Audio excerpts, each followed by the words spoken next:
Welcome to another installment of Friday Q&A. I hope you're all doing really well. Thank you so much for this week's questions. If you have questions for next week, please get them in the comments below. If you would like to know more about my gear or the music that I make, check out the video description because there are links to all of those things in there and you can help support the channel if that's something that you want to do. Anyway, let's get straight into it and answer some questions. The first question relates to, I guess, hair metal bands, or the hair metal band era, but bands that kind of weren't specifically hair metal bands. Number one, I was asked about what I think about Cinderella. Classic case of this, where their first album, I guess, was kind of like, you know, hair band-ish, but then their second album was really bluesy and kind of, I think, much suited Tom Kiefer's kind of voice and songwriting, and they had some really good songs. But my favorite Cinderella riff that I can remember is off the first album, Save Me? No, Save Me is a Ragdoll song. Somebody Save Me, something like this.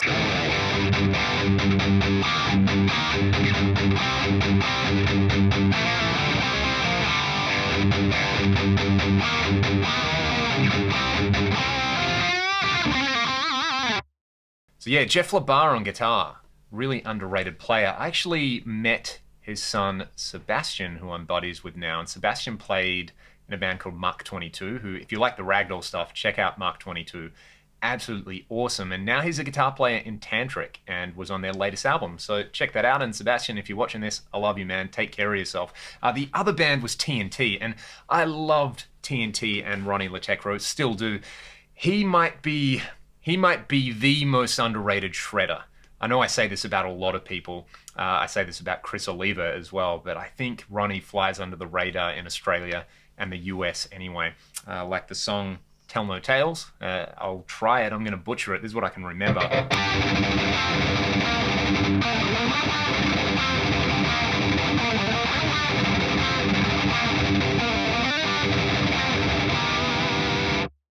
Really, really cool. And then I think the Intuition album, the song Intuition, I really love that. That's just like a really cool piece of kind of pop metal.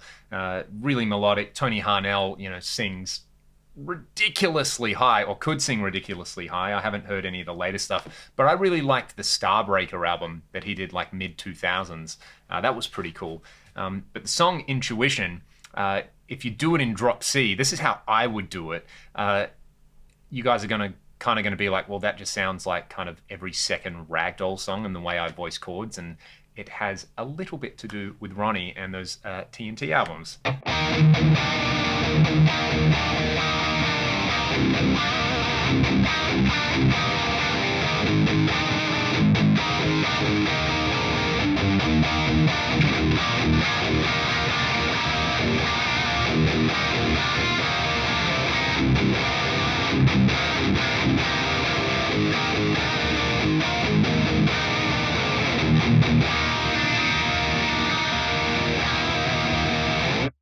So yeah, TNT, fantastic. And the last one is Jackal. The same CD that I got, this Finest of Hard Rock CD that had like Crocus and Sabotage and all these kind of things, had the song The Lumberjack, you know, the Jackal song with a chainsaw solo. And I thought that was the funniest thing I'd ever heard. And then the first year we went to the States and we did the Rocklahoma Festival, Jackal were playing, so I got to see that firsthand. And in Oklahoma, anyway, Jesse James Dupree from Jackal is kind of, you know, he's a bit of a demigod there. People absolutely love him. And it was such a good show. They've got some other great songs. It was just like all-American entertainment. So yeah, a lot of respect for Jackal and their live show.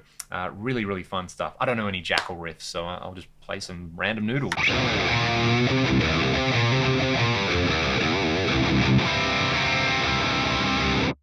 Few questions and comments about the Hamer Chaparral. You can see it hanging on the wall there. Oh, by the way, this is the Rubato Lassie guitar. I've done some videos with this thing. It's a carbon fiber guitar. It's kind of ridiculous. An absolutely amazing guitar. So light and so easy to play, but it sounds so chunky. So that's what I'm playing at the moment. The Chaparral is up there. I'm pretty sure it is a 24 3/4 scale, but I haven't measured it, but I always remember it feeling a little more kind of slinky than my Californian. The bridge pickup in it is the Duncan parallel axis, I believe. Whatever the one Blues Saraceno. There's a There's a name drop for you. Used to use. I remember that was seeing the old ads with his played guitar. What a great player he was. I wonder what he's doing nowadays. And the fingerboard is ebony. Either that or it is the darkest, hardest piece of rosewood I've ever seen in my life. And on the whole, if you've seen the guitar, it does have that Soviet-era star on it. A lot of human tragedy associated with that. That's kind of why there's another story that I've got coming up. But, that's why I like guitars that are just plain and don't have any like paraphernalia or logos on them. But on that note, when we played in Europe in 2016, we played in Germany. We did a couple of shows in Germany. Absolutely awesome. The people were amazing. The food was amazing. The shows were great. And I think this is the first time in my life I've ever worn a Kiss shirt on stage. I had this like kind of Kiss tank top. I had nothing else to wear. I wouldn't normally do it. So I wear this Kiss shirt on stage. Now think of the Kiss logo and what else it looks like. Yeah. Kiss actually use a different lettering on their S in Germany because you can't have, Nazi paraphernalia, and the S's look like an SS logo. And so I'm on stage doing this gig, jumping around, having a good time, and I'm sure there were a bunch of people who looked at me like I was a maniac because someone came up to me after the show and said, where did you get your shirt from?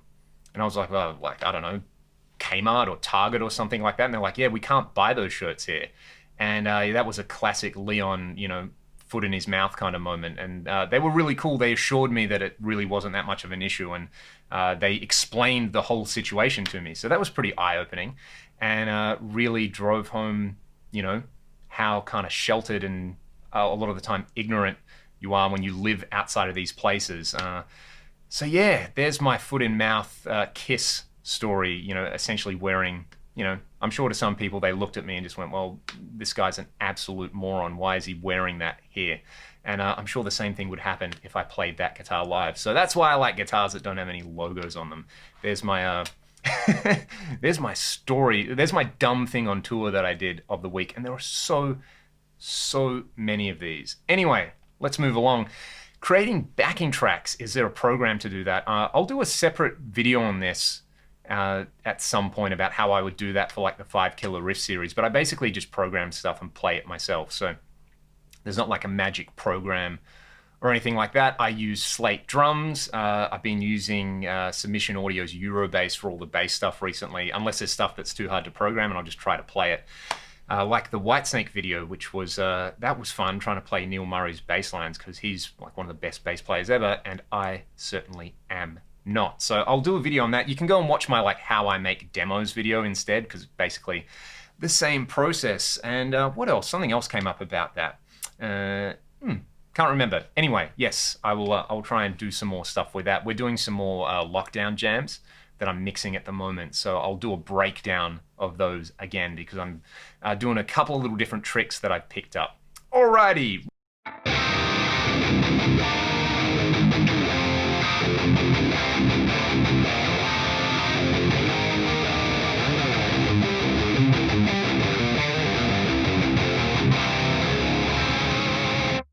Some more videos with the Amplifier 12. I've been promising this for a while. I have a CLR on the way, so when I do a video with the CLR, I will test it with a couple of different modelers, obviously with the FM3, which I'm using live as my main rig. I'll pull the amplifier out, I'll try it with a couple of other modelers and digital solutions. Maybe I'll try it with like a preamp pedal and an IR loader as well. That'd be fun.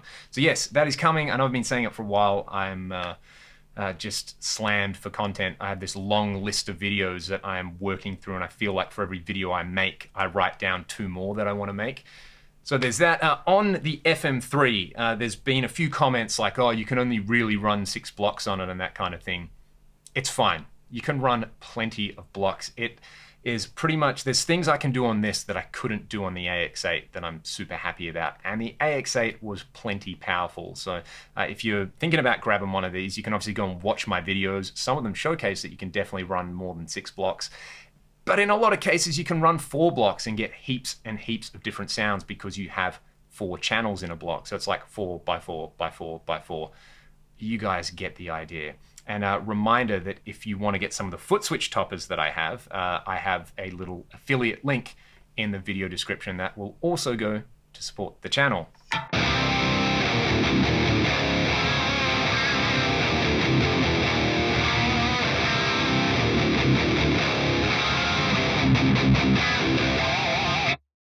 Talking about the FM3, do I use the smoothing feature in the cab block? I never use that. I tried it once, didn't get on with it, and just kind of forgot about it until now. So thanks for reminding me about that. I should do a video on that. I do like playing around with the IR length because sometimes that can be a good way to tune out room resonance. Like, you know, just because something is longer doesn't mean that it's better.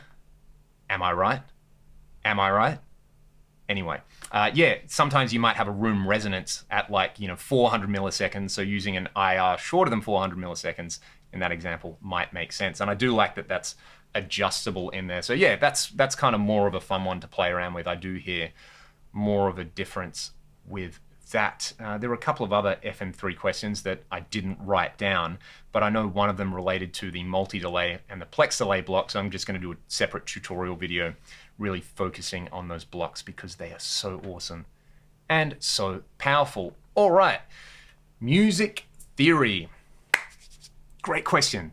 I forget who asked this, but basically, there's going to be a lot of people out there who've been playing for a long time and they've never gone and, learnt the words for what they're doing. A lot of the time, that's how I think about music theory. So before you go down that road of learning theory, think about why you want to learn it.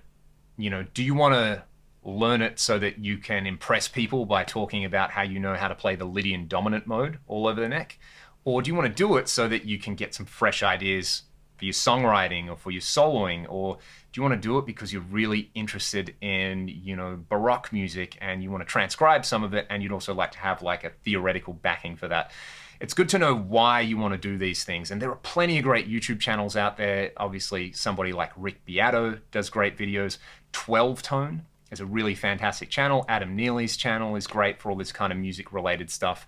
But if you're a rock guitar player, there's a few people also on YouTube who you can check out. David Wallerman's great. Ben Eller's great. Andy Wood, his new series is fantastic, and all the stuff he talks about on there, especially his video talking about intervals. Andy is like, yeah, got to send him some love because he's just absolutely phenomenal. And he can play bluegrass like a beast, which is kind of terrifying. So yeah, check that out. But honestly, my best recommendation would be to find yourself a good teacher who can kind of walk you through all of those things and give you practical applications and set you tasks. Like, for example, I've been teaching a lot of people who can play great, but they've just kind of never, they can do the stuff and they understand what these things sound like. They've just never learnt the word for that sound. Like, if you hear Lydian, what does Lydian sound like? I don't know, kind of like this.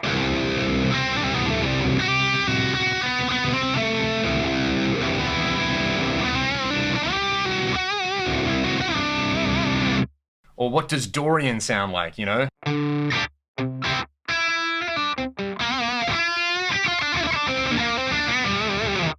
having like concrete musical examples and, in the words of Yngwie Malmsteen, attaching the sounds to your ear.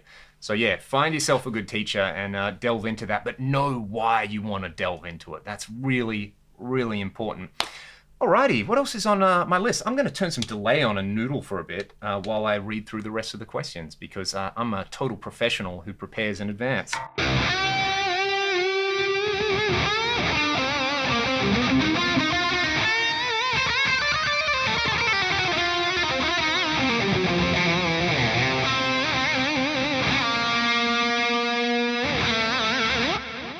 All right, the synergy stuff, do I think I'll get it on the channel at some point? Hopefully. I have been chatting to John, who does the boutique amps distribution stuff, and I did an interview with him on his channel, which you can go and check out. John Bingham, one of the coolest dudes out there doing the YouTube thing at the moment. His channel is fantastic, and he is just the nicest man. So check out John's channel. I would love to get some of the synergy stuff. I saw that they have a Bogner Uberschall module, and I've always wanted to get a full Uberschall head to have here, but I kind of can't justify it at the moment. So something like the little Uberschall module and another module would be pretty fantastic, I think.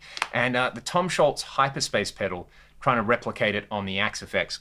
I haven't tried that, and I think I know the kind of thing that you would do, attaching like a modifier to delay and feedback so that the delay does the pitch shift thing and the feedback goes right up. But I just haven't tried it, so I think there would be a fair bit of fine tuning to get that. But that sounds like a fun little 5-minute tones video. So that one is going on the list, and a good reminder to listen to some Boston. And some Tom Schultz, because Tom's great. Alrighty, stereo versus mono live.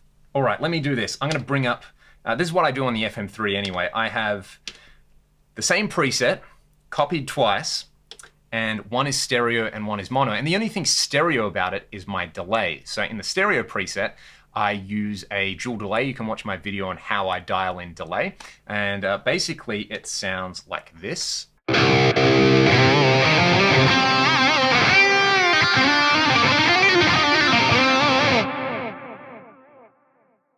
And then what I do is I copy that preset to another preset location, exactly the same, but there is a control called spread in the delay, and you set that to 0 so that everything gets basically summed to mono, and the exact same stuff, but the delay's in mono.